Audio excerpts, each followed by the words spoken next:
Yeah, that's fine. Yeah, we're sorted. Good morning then, and welcome to this morning's planning committee. Just a couple of remarks before we move on to the agenda. This is a quasi-judicial meeting, and no decisions have been made ahead of the meeting.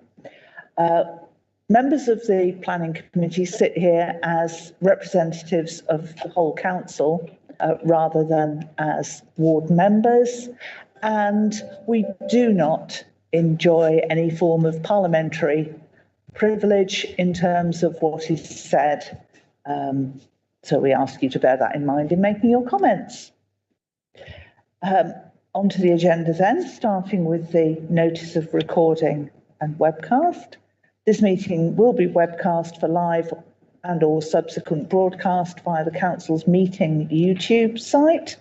And the easiest way to access that is by looking on YouTube for Birmingham City Council meetings. If you do that, you should be able to access the agenda for the meeting as well. And if you want to see more details of the applications that we look at in any particular meeting, they can be accessed via the planning portal using the number that appears on the agenda. Members of the press and public may record and take photographs except where there are confidential or exempt items, of which I don't expect to have any today. We're on to declarations of interest. Members are reminded that they must declare all pecuniary and non-pecuniary interests arising from any business to be discussed at this meeting. If a disclosable pecuniary interest is declared, a member must not speak or take part in that agenda item, and any declarations will be recorded in the minutes of the meeting. That's the standard declaration of interest paragraph that applies to all Birmingham City Council meetings. In addition, in planning committee, you may hear or see members declare that they have previously indicated an opinion on an application and withdraw on that basis. That will be happening certainly today on item 6, where Councillor Moore has already declared an interest. I'm not seeing anybody else indicate at this point, but if you realise as we go along, then please do let me know. And again, those will be recorded in the minutes of the meeting. I've got apologies today from Councillor Griffiths, Councillor Johnson-White and Councillor Beecham. And I think everybody else is present. Chair's announcements. Firstly, item 7, land off Barnsley Road in Edgbaston, has been withdrawn by the Assistant Director on a question of validity of the application. So not directly related to the points in the report. So hopefully that will be resolved. So we only have item 6 and 8 before us today. And our next meetings, we are finally at the point where we switch to 3 weekly meetings, which we agreed some time ago. So our next meetings will be the 24th of February, the 17th of March, and the 7th of April. Minutes, have we had the meeting minutes for the 20th of January? Right, okay. Can we agree those as a correct record? I lose track of which ones we've had at this point in the proceedings while I'm getting updates as we go along. So those are agreed. And we are on to planning applications already. We do these on a geographical basis, and today we're starting with the centre. And item 6 is the site bordered by Gooch Street North, Kent Street and Lower Essex Street. We have seen a number of applications in that area, but this is the one bounded by those particular roads. And I'm going to ask Nick to summarise how we have reached the point of the report coming to committee and then provide any updates. Nick. Thank you, Chair. Yeah, so just to bring everyone up to speed, this application was deferred before Christmas to investigate potential agent of change agreement in relation to the Fox Public House. Rather than at the time the application was relying upon the facade of the development to mitigate that particular venue and requiring residents to close their windows during noisy times. As you'll see in the report, the applicant does not wish to go down the agent change route for a couple of reasons in relation to the Fox only. Firstly, due to timescales, and secondly, due to the difficulty in attenuating the noise of the outdoor space at the back of the Fox. So what the applicant has done is amended the scheme to seal those windows that are affected by that are in direct line of sight of that rear garden area. So that affects the upper floors of one facade, with the Fox building itself mitigating the lower elements because there are no windows on the front and the door has a lobby, which is a requirement of their licence. So regulatory services have responded to this amendment, and whilst they object to the principle of sealed windows, as they always do, they agree that this would mitigate the noise impacts from the Fox. They've raised a couple of other points. One is the potential for technically sound apparently can sometimes, in certain circumstances, go around corners, called sound diffractional grazing. And so the method of safeguarding that is that we have a condition requiring the fourth floor of the development to be tested to make sure the noise situation has been dealt with. If there is a noise problem on that fourth floor because of that issue, then the developer will have to mitigate that. And then the other point they raise is around the fact that the Fox needed a lobby to deal with the outbreak of the noise at the lower levels. However, like I say, it is a condition of the Fox's licence that they do have a lobby. There are also conditions recommended to secure the retention of the sealed windows in perpetuity, and also an overheating assessment as well for those particular units. So overall, the officer's conclusion is that the amendments and conditions will safeguard the Fox from any statutory nuisance complaints in the future. Also want to underline the fact that the sealing of windows comes at an additional cost, which is £200,000, and that has been agreed with the independent financial viability consultants, and that basically comes off that affordable housing, the allocation that was set out in the original report. So that brings the number of affordable units down from 44 to 40, but just to underline that depending on whether 16 Kent Street or this scheme comes forward first, whichever comes forward first have to pay for the agent of change works at the Nightingale, and that scheme will inevitably have a reduction in their affordable provision to pay for those works. You'll also see in the report that Learning from 16 Kent Street is proposed to amend the resolution to include the agent of change agreement in the 106 rather than wholly rely on conditions. There's also an amendment to incorporate further circulation core in the development for fire escape reasons, although there's no material impact on the surroundings, and we have reconsulted neighbouring residents to that. And obviously there are other consequential amendments to the conditions to take account of all of what I've just discussed. The other point in the report, change from the previous report before you, was the fact that we no longer have a 5-year housing land supply. So paragraph 10 deals with that. And just to draw out the pertinent words there, as we're in the tilted balance scenario, the requirement is that planning permission should be granted unless any adverse impacts of doing so would significantly and demonstrably outweigh benefits when assessed against the policy. Yeah, I think in applying that to this particular case, the key benefit is obviously to that proportion of units that are sealed and the lower standard of amenity that those units would have. But obviously, as per the recommendation set out for you, officers do not consider that outweighs the benefit of the development overall. So I think that brings us up to date. We also have an update to the report in that we've had further correspondence from the barrister acting on behalf of the Nightingale, questioning how the two agent of change agreements, that being this one proposed here and the one previously approved at 16 Kent Street, would work together, and question whether the presence of two agreements will cause confusion over the works to be done or leave the conditions open to challenge. I think in response to that, it's envisaged that the noise mitigation works at Nightingale are undertaken either by Kent Street or this application. It's not the case that one development will do some of the works and another development will finish them off. So it's neither or the works would not be duplicated. Also, the same condition is attached to both developments as set out in condition 4 in the report back. And this condition requires 4 actions before the development commences. So firstly, that a detailed specification for noise mitigation measures at Nightingale be submitted for approval. Secondly, that an agent of change agreement with the Nightingale relating to the agreed mitigation works is submitted.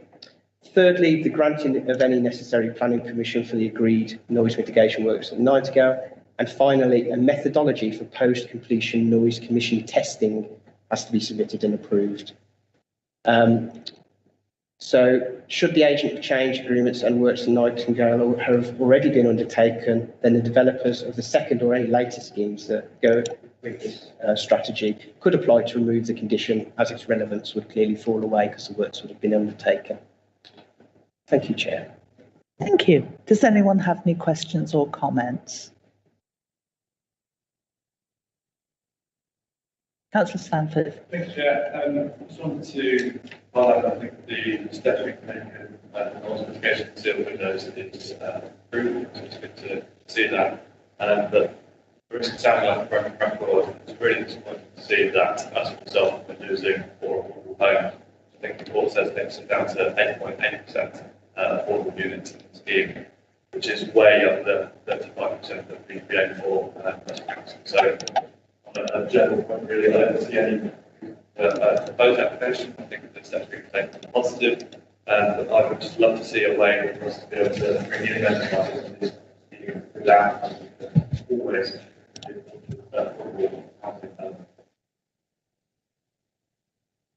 Thank you for that point, which I think is shared by other members. Anyone else wish to say anything? No, I don't think that's a point that needs a response. It's just noting the view on it. So if you're ready to vote, can I see those in favour of the application? I make that 10, which is everybody who's in the room.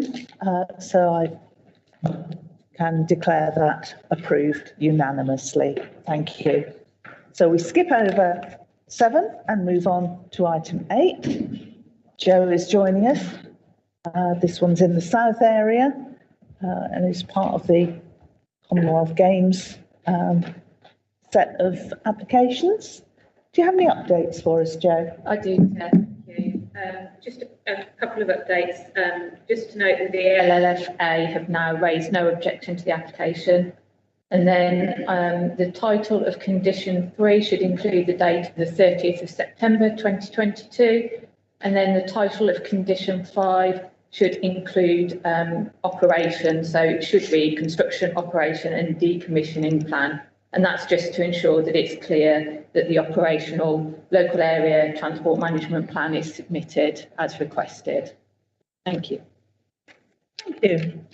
Any questions or comments on this one? No?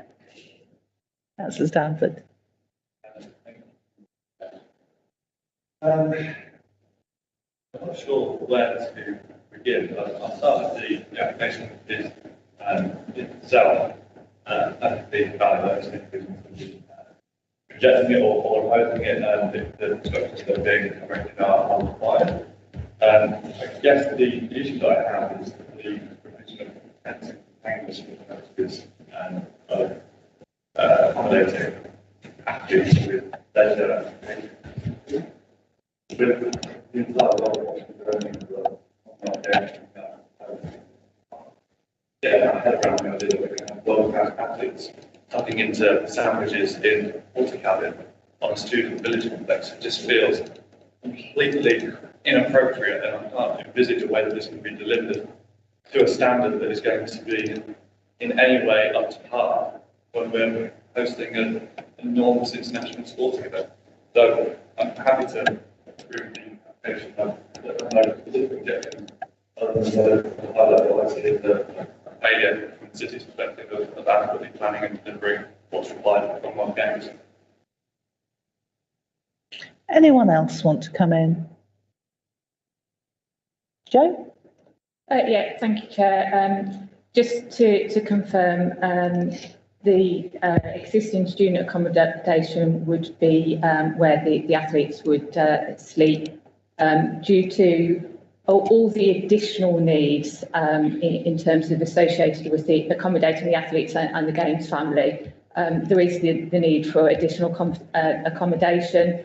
And the OC who submitted this application have identified that the most appropriate facility to do that is with these temporary structures.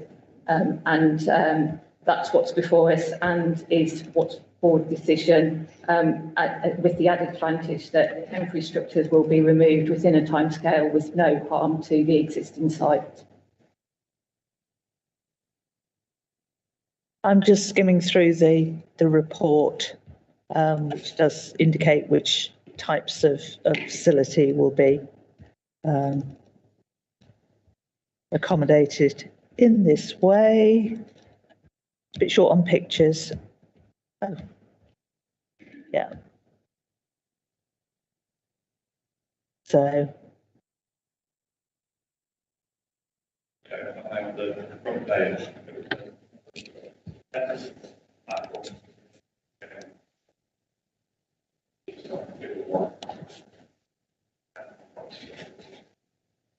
Yes, let me just get back to that bit. No, not that. Where's it gone?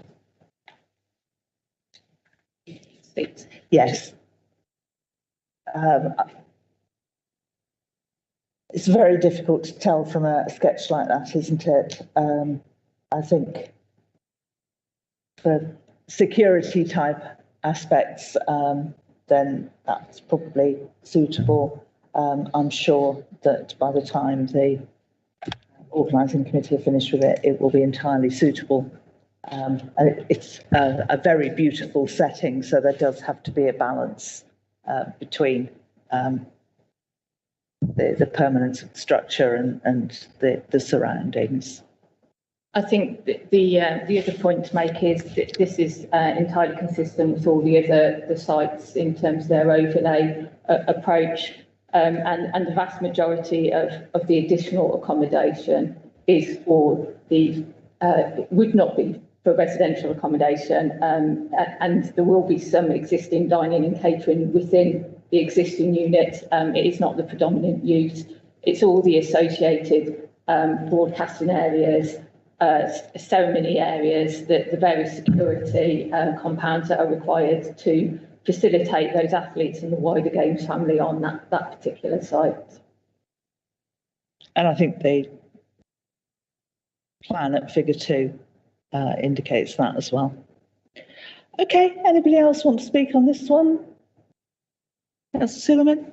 I was just going to say, it probably would have been more useful to have more images so we could kind of get a picture of what they would actually look like. But you know, I hope that they are, you know, up to the standard that we are sort of expecting. Just would have been useful to have pictures.